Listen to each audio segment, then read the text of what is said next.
हाँ जी बेटा, ਆਪਾਂ ਅੱਜ ਹੀ ट्रांसफर ਦੀ ਨੈਕਸਟ ਵੀਡੀਓ ਕਰਨ ਲੱਗੇ ਹਾਂ। आई होप ਤੁਹਾਨੂੰ ਲਾਸਟ ਟੌਪਿਕ 'ਚ ਕੋਈ ਪ੍ਰੋਬਲਮ ਨਹੀਂ ਹੋਏਗੀ। If you still you have any doubt then please let me know. Now this is a figure number 8.1 जो ਅਸੀਂ ਪਿਛਲੇ ਲੈਕਚਰ 'ਚ ਦੇਖੀ ਸੀ। Now is 8.2 temperature changes from control of fermentation temperature using cooling water। ਆ ਦੇਖੋ है ना, ये ਆਪਾਂ ਗੱਲ ਕਰਦੇ ਸੀ ਨਾ ਕਿ ਆਪਾਂ ਕੋਲਡ ਵਾਟਰ ਯੂਜ਼ ਕਰ ਰਹੇ ਹਾਂ ਟੈਂਪਰੇਚਰ ਨੂੰ ਕੰਟਰੋਲ ਕਰਨ ਦੇ ਲਈ। नेक्स्ट आ रहा है general equipment for heat transfer. Many types of general purpose equipment are used industrially for heat exchange operation. The simplest form of heat transfer equipment is the double pipe heat exchanger. ठीक है, so different कहते instruments use हो सकते हैं। So heat transfer करने के लिए so the most common is double pipe heat exchanger. To explain this I will show you diagram number 8.3। I hope you all have notes. ठीक है, double pipe heat exchanger ਇਹਦੇ ਵਿੱਚ ਕੀ ਹੈ, double pipe ਹੈ। अगर तुसी लाइक इमेजिन किमें कर सकते हैं, एक पतली पाइप है उसके उपर आपां मोटी पाइप चढ़ाती। ठीक है, आ देखो फर्क दिख रहा है ना, इहदा जिहड़ी अगर आपां चौड़ाई देखिए घट है उपर वाले दी ज़्यादा ओबवियसली क्योंकि अंदर है बाहर है। सो ने की किया होया है, इत्थे अंदर वाली पाइप दिखाती, फिर बाहर आउटसाइड, दैन अंदर, दैन बाहर, इदा दिखाता। कहना डबल पाइप हीट एक्सचेंजर जिहड़ा है वो अच्छी या मोस्ट कॉमनली यूज्ड मैथड है फॉर हीट एक्सचेंज। इहदे च की आ, असीं की कर सकते हैं, एक पाइप दे विच जिवें फॉर एग्जाम्पल तुसीं मीडिया स्टरलाइज करना है, राइट। सो मीडिया स्टरलाइजेशन करने देखो कहना ट्यूब फ्लूइड इन, असीं फ्लूइड अंदर पाया, असीं मीडिया अंदर पाया विच वाली पाइप च, वो इदां फ्लो होके ट्यूब फ्लूइड आउट हो रहा।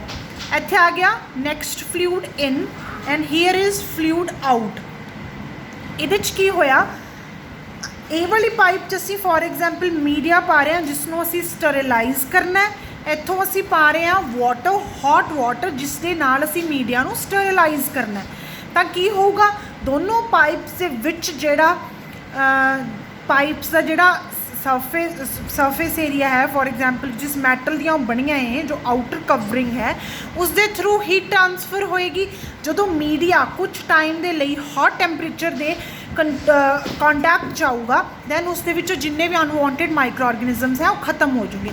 इसनों कंटीन्यूटी च करना पर रोक के घट अवॉइड करते हैं करन च। क्यों? क्योंकि अगर मीडिया नूं तुसीं too much time, too much heat exposure दोगे तो मीडिया के जोड़े न्यूट्रीएंट्स है वो भी डिग्रेड होने स्टार्ट हो जाते हैं। सो आप स्पीड इस फ्लो ना एडजस्ट की होंगी है कि जिस ना टाइम टैंपरेचर जोड़ा है, सॉरी मीडिया है, उसनों हीट टैंपरेचर के नाल टच आने की ज़रूरत है, असीं उन्ना क करते हैं। उस नाल की हुंदा, जिन्ने सैकेंड की ज़रूरत है कि साडा मीडिया स्टरलाइज भी हो जाए प्लस साडे न्यूट्रीएंट्स हैं जिहड़े वो डिग्रेड भी ना हो। सो नैक्सट है single pass shell and tube heat exchanger. Next is single pass shell and tube heat exchanger. इस की एक बहुत वड्डा वैसल या शैल जिसनों कह देंगे असीं वो ले लिया एंड विच उसने ट्यूब्स लगा दिया। ठीक है, तो देखो इस विच की है, tube fluid in, tube fluid अंदर गया तो जाके इत्थों जो फ्लूइड असीं अंदर एंटर करा रहे तो सारिया ट्यूब्स दे विच एंटर हो रहा एंड ट्यूब्स दे विचों पास होके वो इधरली साइड फ्लूइड जिहड़ा ट्यूब तो बाहर आ रहा। नैक्सट की है शैल, जिहड़ा इन बिटवीन ट्यूब्स है, इन बिटवीन जिहड़ा वेकेंट स्पेस है, shell tube fluid sorry in and shell fluid out. ठीक है बेटा, तुसीं इसकी डिस्क्रिप्शन जो है डिटेल है उसको पूरा पढ़ लियो। जिवें ते डबल पाइप हीट एक्सचेंजर उसने की लिखा है कि double pipe heat exchanger contains two metal pipes, one inside and other is outside. One fluid flows through the inner tube while the other fluid flows through the another pipe and between the pipe walls. When one of the fluid is hotter than the other, heat flows from it through the wall, the inner tube into the other tube. As the result, the hot fluid becomes cooler and the cold fluid becomes warmer. ठीक है, यही तो मैं explain किया. सो पढ़ने च कोई दिक्कत नहीं है कि सारी डिटेल कर लेनी है. उस तो बाद इत्थे किया गया, shell and tube heat exchanger are used for heating and cooling all types of fluid. They have the advantage of containing very large surface area in a relatively small volume. The simplest form, called a single pass shell and tube heat exchanger, is shown in figure 8.6. Next is double tube pass heat exchanger. इस च असीं की कीता, पहला की C single इत्थों tube चों fluid अंदर आ रहा सी, सारिया ट्यूब चों जाके इधरों बाहर निकल रहा सी. हुण असीं की कीता, उसनूं पार्टीशन कर ली, दो कर लिया. ट्यूब फ्लूइड इधर वाली ट्यूब्स चों जा रही है, घूम के इधर वाली ट्यूब्स चों बाहर आ रहा है. पहला इत्थों एंटर होकर इधर सीधा बाहर जा रहा सी, ते शैल दा सेम उवें ही है.